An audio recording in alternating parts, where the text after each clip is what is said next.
Hi, what's up, Toby? We made it Hey, another everybody. week. Back to process debt. It's the How you process doing? debt. It's a process debt podcast. It is each and Yes, every week correct. exploring new ideas that matter to us That's right. and maybe 2 or 3 other people out There you there. go. So, There you go. dude, T- the headlines have been crazy lately. Yeah, today's topic is MOUs, which if you don't know what that was and had to look it up, it is a memorandum of understanding. Just a second, is this about World Cup? Because maybe I've been distracted or reading and watching different things. Yes, we have a memorandum of understanding with Iran. Oh, hallelujah. And First, I can't tell you how excited I am to have that correct. resolved and behind us. Correct. You're saying And MOU is the same as done. well, it's yeah. That Maybe it's it's like really for a victory lap. this is No, like go ahead and share with our listeners. I literally details. went to this is like I mean it's like being separated from your wife that becomes Right. your ex-wife. Like that's one point of time. The execution of that may take a lot longer, and that's really what we're talking about. Yeah. In this case, as you and I we've both gone through a divorce. I think of an MOU as we've agreed to dissolve our legal marriage. Correct. And then the complexity is, holy shit. What did we just agree to? And how do we unriddle all that, Because just staying with the divorce example for a second, right? It's like Yeah. one of us is moving out because I don't think we're sharing a bed anymore. Yes. And if you've been married for any length of time, so much of your world, not just your financial, but your day-to-day and your Yep. social and Yeah. all of your plans, Yep. all of your history has been really interwound. Yes. So it's not just about who gets Aunt Gladys's dishes. There's a few more things between the MOU and the final contract. Oh, it's so funny. Yeah, boy. So here's what I did, right? Because Yeah. really we talk about process a lot, right? Right. And so there's always a cohort when there's a process, right? There's always something to go and find that happened before that you can set as a baseline, right? So if you think of like Bayesian statistics, where it's like, what's the base? Like, where do we start from? How do we update our probabilities based on what we know today, right? Well, everybody knows, or at least most people know, that Obama had an agreement with Iran. And I don't want to get into the politics of it, but he started that memorandum in 2013, I believe. And it was the JCOA is what it was. Okay. And that was the start. And, how long did it take him to execute that? Fun fact, Toby, this is your pop quiz for today. I'm hoping the answer, Chris, is less than 60 days. I have a hunch that that's wrong. No, your hunch is correct. It took 18 months. Like it took 18 months to go from that, basically that first agreement. Now they didn't call it an MOU, but it was the first agreement to signed 150-page document. Yeah. Because an MOU is really just an agreement in principle. It's an agreement that we're going to start down a path. Yeah. Right. You start to get into maybe some limited scope about what's going to be in the conversation. Yeah. It's really just a shared commitment that we're going to pursue. Correct. This. Yeah. Correct. 18 months is what the last time it took. This is what Iran's experience is. We know that agreement that both sides are slightly uncomfortable with and will agree to takes 18 months. Correct. Yeah. But if you're the art of the deal maker, how fast do you think you could get it done? I find it interesting in that, in what way does it benefit Iran to agree in 60 days, right? So like we've talked about PUMP as an acronym in the past, right? Which is, what's going on with the power, right? What are the unintended consequences, which in this case, getting into this was we gave them a bargaining chip, Hormuz, right? Money, where does the money go? Apparently, based on the agreement, $100 $300 billion goes to Iran for infrastructure. 300 billion is what I saw. Yeah. And then, what's the power? Oh, and then what's the process? Right. So the signing of the agreement. So that's our little pump acronym that we have here. But like, I think if you slow down and just think of each one of those, you're like, how does Iran maintain autonomy and power and also keep their rank in that area? There's a lot of talk about Lebanon in the agreement. Of course, Israel's not included, right? I don't think they like Israel. Just fun little fact there. You're going to throw a dart in the dark and think maybe that's there's some disagreements going on. When I read it, because I did actually read the the MoU, and it talked about Lebanon all at the top, and I'm like, but Israel's not included in this thing, and so you're like, if I'm Iran, that's a very smart play to basically back someone who's not part of the agreement, who's already causing problems in that area. You're like, there's your out, right? It was just really interesting. Yeah. It's funny because it feels like we were invited to a not fun party. Yeah. And asked to bring all of our very expensive toys with us. Yeah. And didn't really have a lot to gain. Like, that's been kind of a mystery short of distraction. And so I love that you're taking it back and what makes it relevant, besides the fact that you and I are scratching our heads, what makes it relevant is your point about pump, you know? And so where is the power? It does seem like, and I'm not a political wonk, but it's strange that Israel exercises as much clout and influence as they do. Yep. And in the affairs of the American people. Yeah. But the fact too, that somehow we've not only driven up the cost of gas and shifted several $1 billion in 1 gallon at a time, Americans to a smaller percentage. Yep.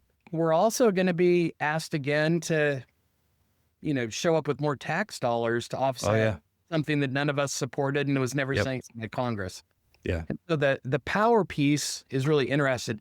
What are the unintended consequences? Like, can't say I'm surprised. Yeah. That you go off half cocked and maybe you don't get awesome results. Yeah. Other unintended, like basically mining the Strait of Hormuz or shutting it down shouldn't have been unintended, It should have been considered. Now, I was watching, I don't know, Face the Nation or one of the Sunday morning news shows. And there was someone from the Biden administration, and he came on and said, look, we have done war games around Iran and where they were at specifically around their nuclear stuff. And so he was like, it was on the table if Biden would have been elected for a second term.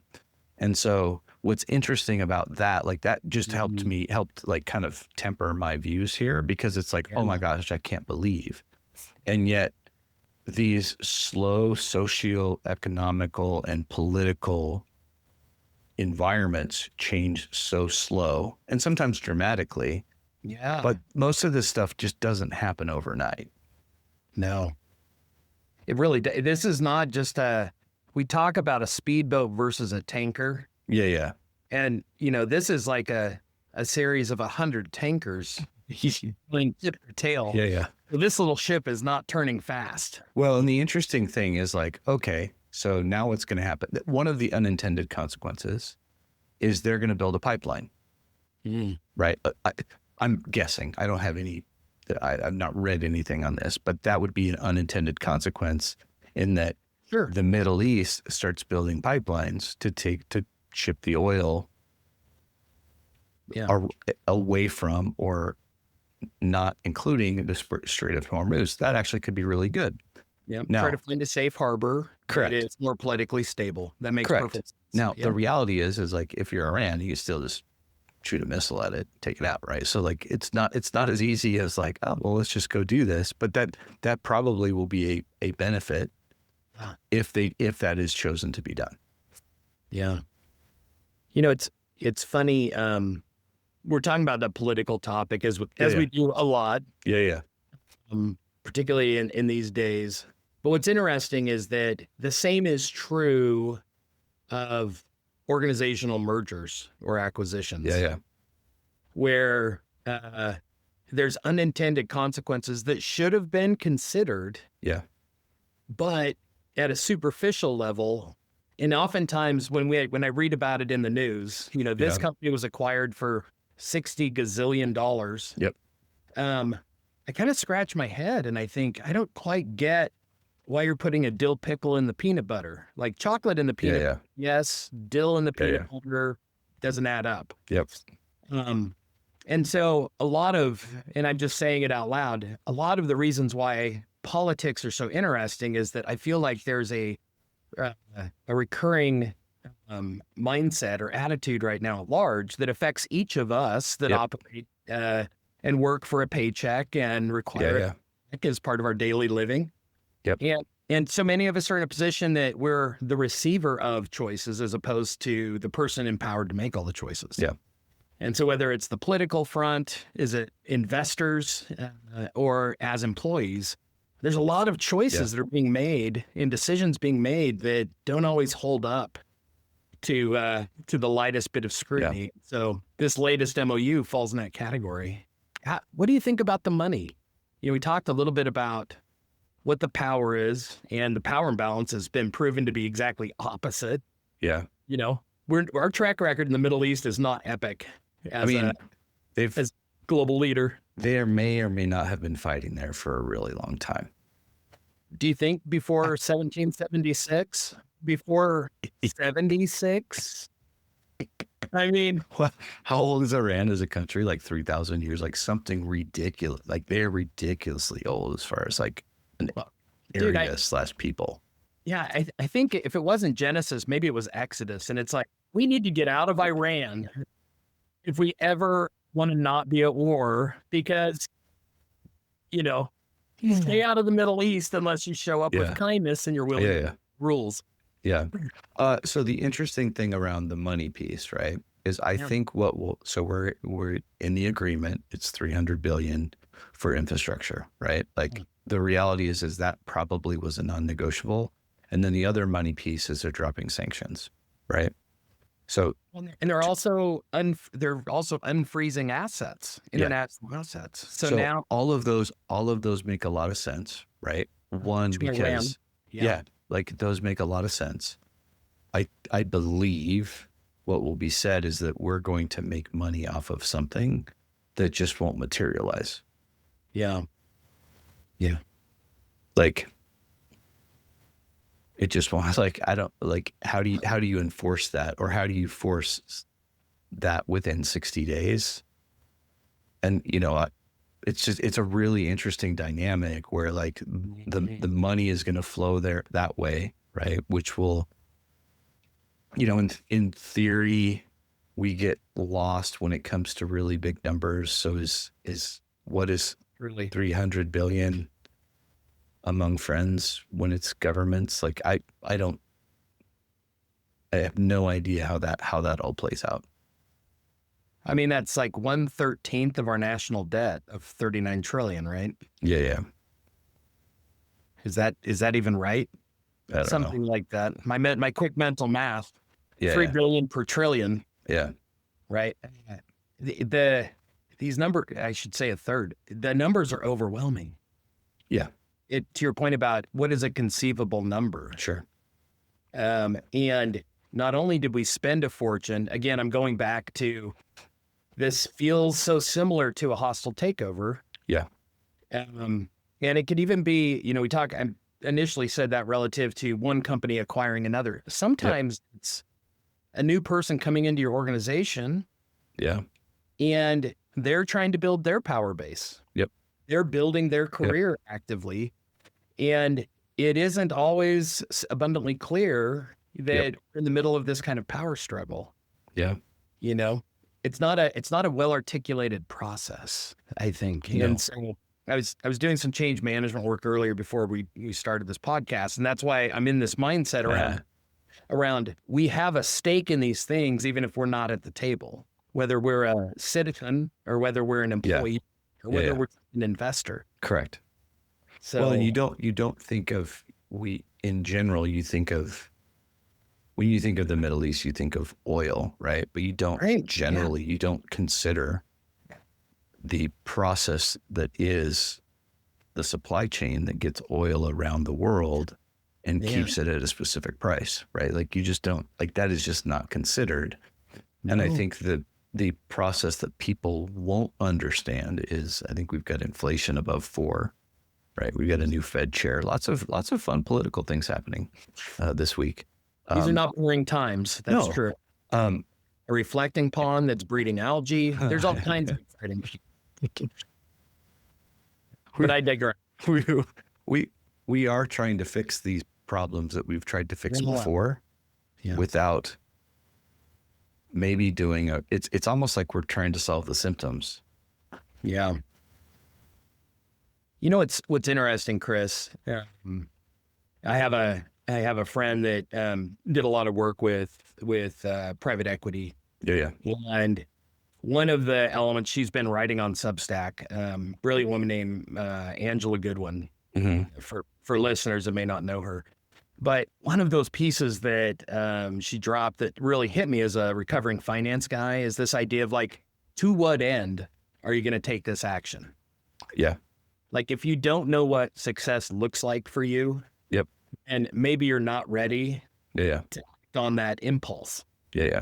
And in truth, this is a really confusing piece where I still don't fully fathom why we picked a pissing match with a perceivably very small kid down the block. Only to discover that we're spending billions and they're distracting us with $10 drones. And so the economics of the warfare never added up, and nobody wanted to see anybody die. And yet that also happened all around. And now the outcome doesn't seem at all aligned with any of the intentions. It's not the first time I felt like, you and I've talked about, we've been in a country at war since we graduated high school or before, right? But most of our formative years were, we were at war from 1990. And so it is a strange place now to look at this and go, what is our process around entering into a conflict?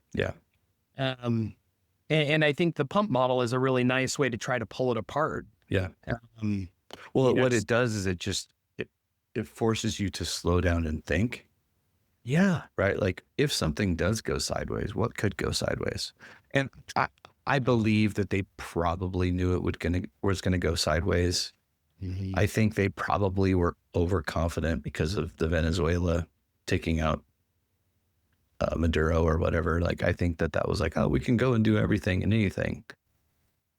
And I think they probably expected that the people would revolt and change. And you're like, yeah, but they just had tens of thousands of people just get murdered in the streets. And so you're a little, like, pun intended, and this sounds terrible, but you're a little gun shy when that's so bad. Bad pun, and yes. That was terrible. But the reality is like we as a rebellious free country, at our core, we're like, we can just stand up to the government. We've just done that forever. That's where independence came from. We just stood up to a government.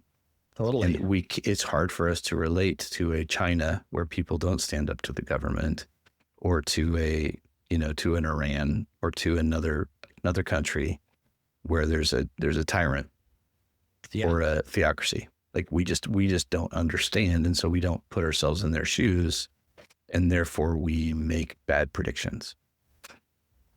I think this, we're coming to the end of our 5 minutes or 20. I think we're doing a better wrapping around 20. But I love the point that you make there is that if we ignore history, if we ignore existing track records and 3,000 years of evidence to the contrary, we're going to make bad predictions. And again, it's true internationally, and it's true, in our own backyards. Now, I will say that, like, the flip side of that is that you can't just go around and just we have to, in the business world, act like a little bit like we have Pollyanna syndrome. Yeah. Because you can't just go and say, you know what, if we get into Iran, it's probably going to take 5 years. Like you can't, it doesn't get sold. Right. And so part of Trump's genius is he just starts. He doesn't care. He just starts. And so it is how we're going to end up with a ballroom, right? It's how we're going to end up with the green slime mold thing that he did. That's, to his credit, the slime mold is completed. I will give him this. At only 10x the original budget, he's turned the reflecting pool into a slime mold, which is, it's no small feat. Yeah. The ballroom, I can't say I'm 100% convinced that'll ever come to pass, but you know what? He got his UFC. I want to kind of choose to believe, and we'll end it here on a political note and lose half of our listeners. I don't know. I do think that there's a bigger military reason behind having a ballroom. Now I don't think he's been able to articulate that. And so it's like, I think there's a bigger thing there that he just decided to act on. And because it follows his playbook, he just basically just moved forward and went with it. Chris, I love that is a drop-off thought that sometimes there's more at play than we have visibility to. Yeah. And sometimes people are just behaving rashly, and it's hard to tell the difference. Especially in politics. Like I will say, when I was watching the debates for president, there was all sorts of stuff going on, and people were saying stuff. And there was one thing that there was one true, like the truest statement that I heard in the whole debate came from Trump. Yeah. And it was, you can't do that. You don't have enough votes. And it was the truest statement within the entire debate, mostly because there's this huge process machine that lives in our government, that's on the Congress and the Senate and our judiciary. You do have to go out and get votes. And so it was very interesting in that, like, I was like, it almost like shocked me a little bit, because it was like, never has there been a truer statement within a debate. Who's uttered by somebody who doesn't care about having the votes. Yeah, it's fascinating. It's great. Irony's alive and well. There you go. I love it. Good chat. Man. Yep. Thanks, man. We'll catch you next week. See you next week. All right.